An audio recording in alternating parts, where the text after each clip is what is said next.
విజ్ఞాన్ గారు సంక్రాంతి పండగ అంటే ఇప్పుడు ఆంధ్ర రాష్ట్రంలో బాగా మంచిగా చేసుకుంటారు.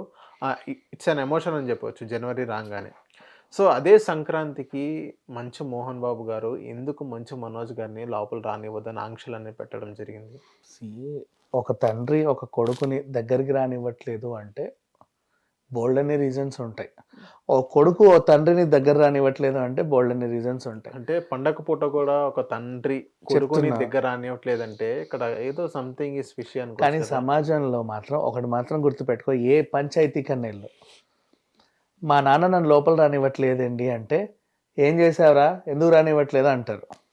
నెక్స్ట్, నా కొడుకు నన్ను లోపల రానివ్వట్లేదండి అని ఏ తండ్రి అన్నా వాడినే 4 పీకుతారు.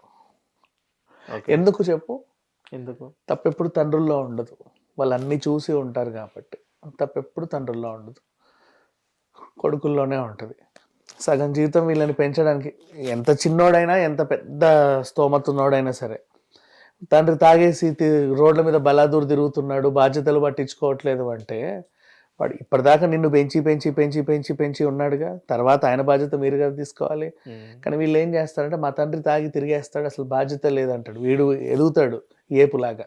అలాంటి వాళ్ళు కొంతమంది ఉంటారు. బోల్డన్ని కంప్లైంట్స్ ఉంటాయి సమాజంలో తండ్రి కొడుకుల మధ్య. బట్ ఇక్కడ ఏం జరిగింది మన కళ్ళ ముందే మనం చూసాం. ఇప్పుడు ఇక్కడ జరిగింది మనం సొంతంగా ఏం మాట్లాడడానికి లేదు.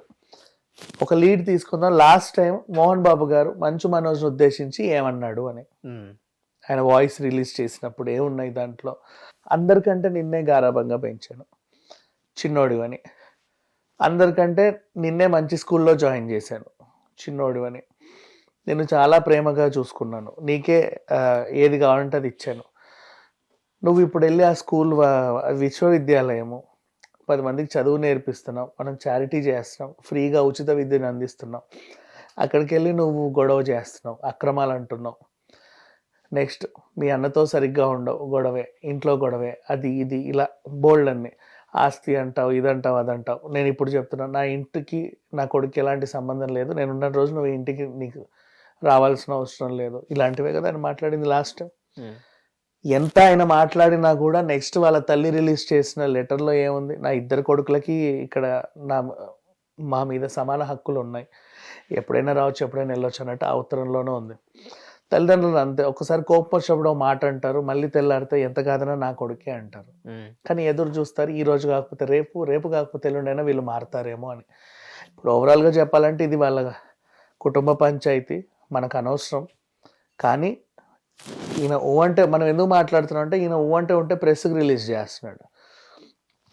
నువ్వు మీ ఇంటికి వెళ్ళి ఆ తలుపులు తన్నే అలవాటు నీకు ఎలాగ ఉంది, తాగేసి తలుపులు తంతావు, తన్ను, నష్టమేం లేదు. ప్రెస్ని ఎందుకు పిలుస్తున్నావు? నీ ఇంటి పంచాయతీ ప్రెస్కి ఎందుకు?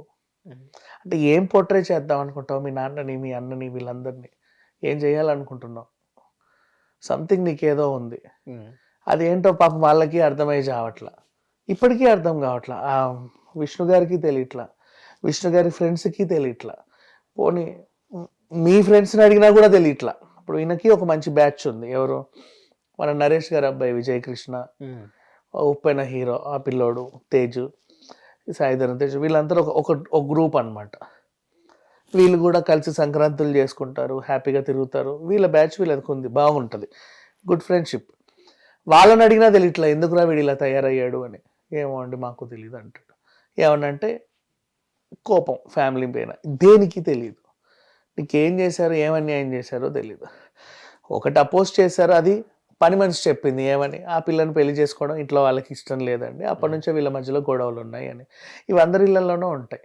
ప్రేమ పెళ్ళిళ్ళు చేసుకుంటే యాక్సెప్ట్ చేయడానికి బోల్డ్ అంత టైం పడుతుంది ప్రతి ఇంట్లలో కూడా. అంతెందుకు, ఒక మంచి ఎగ్జాంపుల్ చెప్పనా, మన అలేఖ్య ఉంది కదా, తారక రత్న వాళ్ళ ఆవిడ, ఇప్పటికీ they are not accepting her, but still she waiting.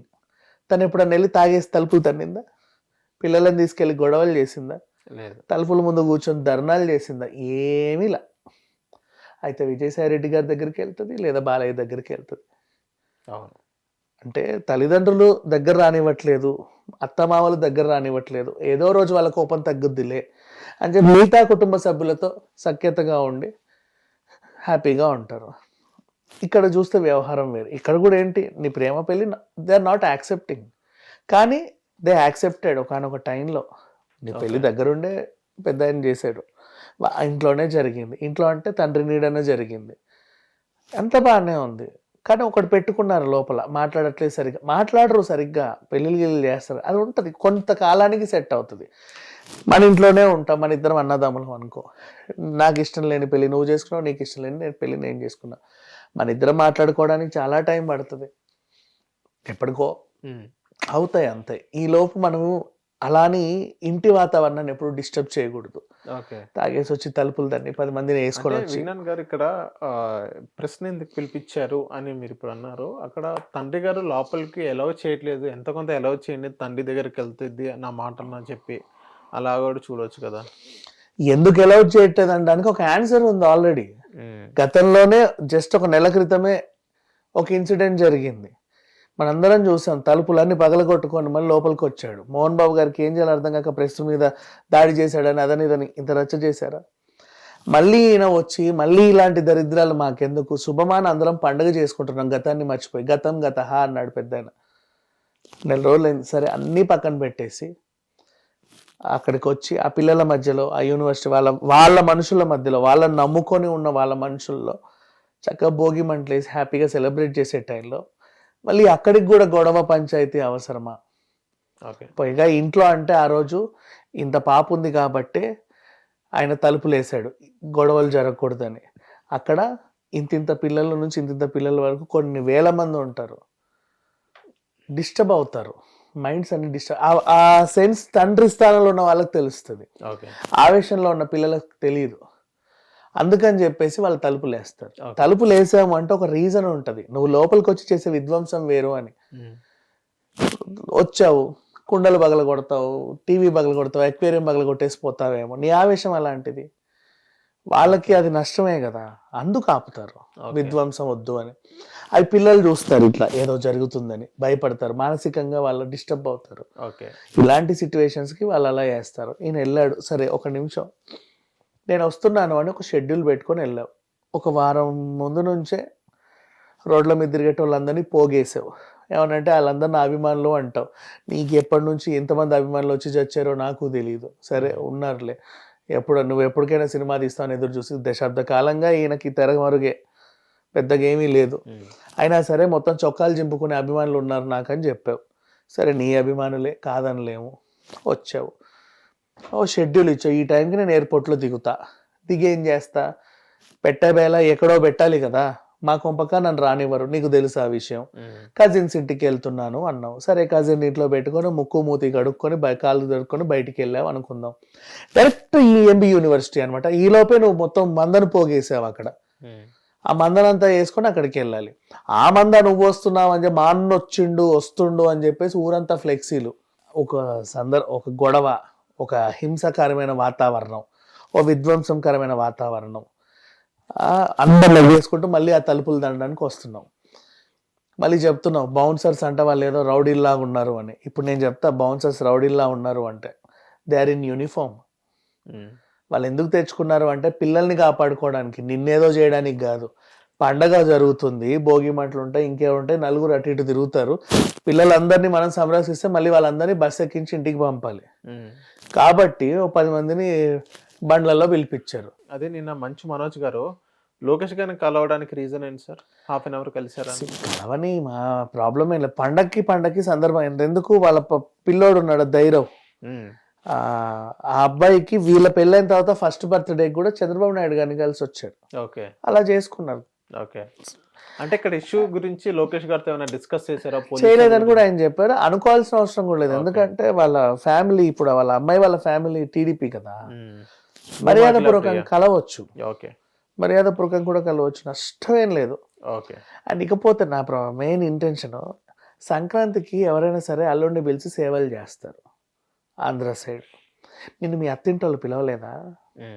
ఎందుకు మళ్ళీ పుట్టింటి మీద పడి తలుపులు దంతున్నావు? అవసరం ఏముంది? అడిగితేనేమో మా తాత అమ్మమ్మ సమాధి దగ్గరికి వెళ్తున్నా, మా అన్న ప్రసాద్ మంచు సమాధిని చూడడానికి వెళ్తున్నా, ఇలా ఉంది అలా ఉంది ఏవేవో చెప్తున్నావు. ఈరోజే పర్టికులర్ పొజిషన్లో నిన్నే అన్నీ మర్చిపోయి వాళ్ళు హ్యాపీ సెలబ్రేట్ చేసుకుంటే నువ్వు మళ్ళీ వెళ్ళావు. అంటే ఇక్కడ ఒకటి బాగా గుర్తుపెట్టుకొని, నీ టార్గెట్ ఏంటి? మీ అన్న మీ నాన్న హ్యాపీగా సెలబ్రేట్ చేసుకుంటే ఆ వాతావరణాన్ని నువ్వు చెడగొట్టాలనుకుంటున్నావు. అలా ఎందుకు అనుకోవచ్చు? అలాగే అనుకోవాలి. అక్కడికి వెళ్ళి విష్ చేస్తున్నారు అన్నట్టుగానే ఎవరిని విష్ చేయడానికి? నాకు నువ్వు అవసరం లేదు బాబు, నీ విషెస్ నాకు వద్దంటే. అదే నాన్నని విష్ చేస్తున్నారు, నాన్నగారి ఆశీర్వాదం అమ్మగారి ఆశీర్వాదం తీసుకున్నారు అన్నట్టు కూడా అనుకోవచ్చు. విష్ చేసే వాళ్ళు నాన్న నేను వస్తాను, అన్న నేను వస్తున్నాను ఈ పండగకి అని చెప్పొస్తారే తప్ప ఊర్లో నేను పలానా పాయింట్లో ఉంటానరా మీరందరూ మూగండి, అక్కడికి వచ్చాక అందరం కలిసి దండయాత్రకి వెళ్దామని చెప్పరు. దండయాత్రకు వచ్చేవాడు విష్ చేయడు, ఏదో విధ్వంసం చేసి వెళ్తాడు. విషెస్కి విధ్వంసానికి చాలా తేడా ఉంది. నువ్వు గన్నవరంలో దిగినోడివి, గన్నవరం అంటారు సారీ రేణిగుంటలో దిగినోడివి కొంపకొస్తావు కాలు చేతులు కడుక్కోవడానికి, ఎవడో కజిన్ ఇంటికి వెళ్ళవు. ఓకే, ఇవి కదా ఉంటాయి. ఇవన్నీ మర్చిపోయి నువ్వు విషెస్ చేయడానికి వచ్చాడు అంటే అది కామెడీగా ఉంది. ఈయనకు విషెస్ చేసే ఉద్దేశాలే ఉంటే తలుపులు చీల్చి చెండాడు. అండ్ ఇంకొకటి, లాస్ట్ టైం పందినాయాల అనే వర్డ్ ఫేమస్ అయింది, ఇప్పుడు ఎలుగుబంటి. అంటే వచ్చినప్పుడల్లా ఏదో ఒక వర్డ్ ని ఫేమస్ చేయాలని ఇంటెన్షన్ తో వస్తున్నావు. నువ్వు చూసావా? సేమ్ సిచ్యువేషన్, సేమ్ తలపేయడం, సేమ్ అదే చిల్లర జనాలు. మళ్ళీ రోడ్ల మీద తిరిగేటోడు ఎవరినో తీసుకొచ్చి వీడు నా తమ్ముడు అంటాడు, వీడు నా అన్నలా అంటాడు, వీడు నా మావలు అంటాడు, వీడు నా బాబాయ్లా అంటాడు. నీకు సొంత అన్న, సొంత తండ్రి, సొంత బాబాయ్లు కూడా ఉన్నారు. వాళ్ళని కలవడానికి వెళ్తున్నారు. నిజంగా నీకు గనక ఈ రిలేషన్స్ మీద ఎంతో కొంత ఉంటే ఫస్ట్ వెళ్ళి వాళ్ళని కలువు, ఇందాక నువ్వు అన్నట్టు విష్ చేయడానికి. ఓకే, అంతేగాని ఎవడో అడ్రస్ లేని వాళ్ళని తీసుకొచ్చి అన్న తమ్ముడు అంటావు. సొంత అన్ననేమో అసలు కేర్ చేయకుండా వెళ్ళి తలుపులు తన్నేసి వాడు చేసే పండుగని డిస్టర్బ్ చేసి వస్తావు. నీకేంటి అధికారం ఏంటి? ఏం చూసుకొని దేనికి అసలు ఏం కావాలి? ఫెస్టివల్ పుట్టరోజు నీ ఇంటి వాతావరణాన్ని డిస్టర్బ్ చేసావు, ఆ ఊరు వాతావరణాన్ని డిస్టర్బ్ చేసావు, టీవీకి ఎక్కి 2 తెలుగు రాష్ట్రాల వాతావరణాన్ని డిస్టర్బ్ చేసావు. రాత్రే అరే మోహన్ బాబు గారు భలే భోగి మంటలు చేసుకుంటున్నారా, ఫోన్లే పెద్ద అయినా ఇప్పుడన్నా కొంచెం రిలాక్స్ అయ్యాడు, పాపం మొన్నే అంత విధ్వంసం జరిగింది, కొంచెం రిలాక్స్ అయ్యి ఉంటాడులే అని అనుకునే లోపే మళ్ళీ వచ్చి నేనున్నాను, నేను ఎందుకు రిలాక్స్ అవ్వనిస్తాను ఆయన అని వచ్చేసావు. ఇంకేం కావాలి నీకు? నువ్వు ఎందుకు వెళ్తున్నావు అసలు? రీజన్ ఏంటి? ఒక రీజన్ అనేది లేదు. నాకు ఏమీ అక్కర్లేదు అంటున్నావు. ఏం అక్కర్లేనోడు ఇలా ఎప్పుడు పడితే అప్పుడు వచ్చి ఎవరిని పడితే వాళ్ళని డిస్టర్బ్ చేయడు. నీకు ఏదో కావాలి, డబ్బొద్దు, ఆస్తి వద్దు, ఏది వద్దు, మరి ఏం కావాలి? నిన్ను డిస్టర్బ్ చేయడం కావాలి. మీరు హ్యాపీగా ఉండడం నాకు ఇష్టం లేదు, నాకు అది కావాలి. మీరు పండగ చేసుకోవడం నాకు ఇష్టం లేదు, నాకు అది కావాలి. మీరు ముగ్గులు వేసుకోవడం నాకు ఇష్టం లేదు, నాకు అది కావాలి. మీరు భోగి మంటలు వేయడం నాకు ఇష్టం లేదు, నాకు అదే కావాలి. ఇది నాకు కావాలి, అందుకని చెప్పి నేను వచ్చా.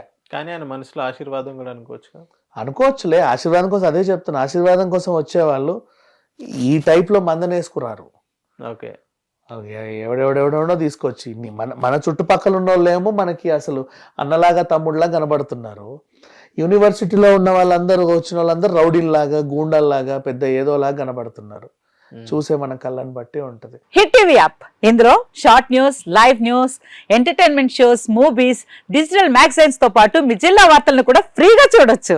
అంతేకాదు కేజీ నుంచి పీజీ వరకు విద్యార్థులకు స్కాలర్షిప్ కూడా అందిస్తున్నాం. ప్రతి వారం 10 మందికి లక్కీ డ్రా ద్వారా ఒక్కొక్కరికి 10,000 రూపాయలు అందిస్తున్నాం. ఇంకెందుకు ఆలస్యం, వెంటనే హిట్